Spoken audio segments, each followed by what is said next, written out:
সুপ্রভাত।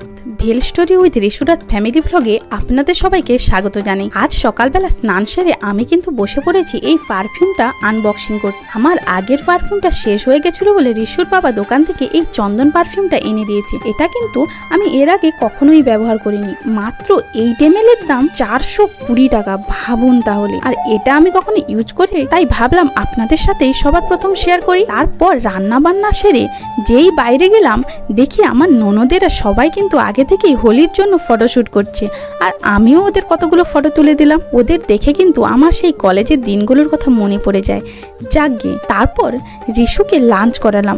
ওর লাঞ্চে ছিল কুমড়ো ভাজা, ভেন্ডি ভাজা, সেদ্ধ ভাত, মাছ ভাজা আর ডাল আর আলু একসাথে সেদ্ধ করা। ঋষুকে খাওয়ানোর কিছু মুহূর্ত অন্য কোনো আরেকটি ভিডিওতে অবশ্যই শেয়ার করব। তার জন্য আপনাদের কমেন্ট ও শেয়ার করতে হবে এবং অবশ্যই সাবস্ক্রাইব করতে হবে, যাতে আরও অনেক নতুন নতুন ভিডিও আপনাদের সাথে শেয়ার করতে পারি।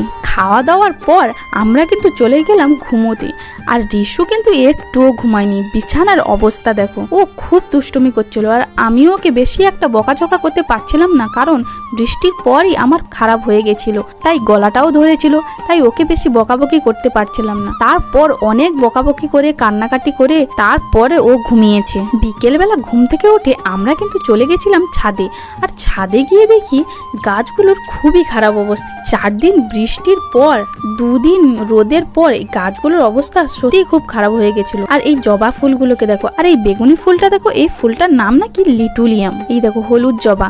এই জবাগুলো আরো অনেক বড় হয়ে ফোটে, কিন্তু গরমের জন্য বা অন্য কিছু কারণে হয়তো অনেক ছোট হয়ে গেছে। আর এই ছোট্ট লঙ্কা গাছটা দেখো কত লঙ্কা ধরেছে। বৃষ্টির আগে কিন্তু আমি প্রায় 15টা মতো লঙ্কা তুলেছিলাম, আর এখন দেখো আরো অনেক লঙ্কা ধরেছে। আর এই ফুলটার নাম সত্যি আমি জানি না, আপনারা যদি জানেন কমেন্টে জানাবেন। কিন্তু ঋষুকে দেখ ছাদে এসে কত খুশি, কারণ বৃষ্টির মধ্যে কয়েকদিন বাড়ির মধ্যেই ওকে কাটাতে হয়েছে, তাই ওকে নিয়ে একটু ছাদে ঘোরাঘুরি করে চলে গেলাম নিচে, আর বানিয়ে নিলাম গরম গরম বেগুনি। আর ওই বেগুনি আর মুড়ি দিয়েই রাতের ডিনার সেরে নিলাম, কারণ রাতে রুটি বা ভাত করার মতো অবস্থায় আমি ছিলাম না। এখানেই ভিডিওটা শেষ করছি। এর পরের ভিডিওর জন্য অবশ্যই অপেক্ষা করুন। সবাই ভালো থাকুন, সুস্থ থাকুন, টাটা।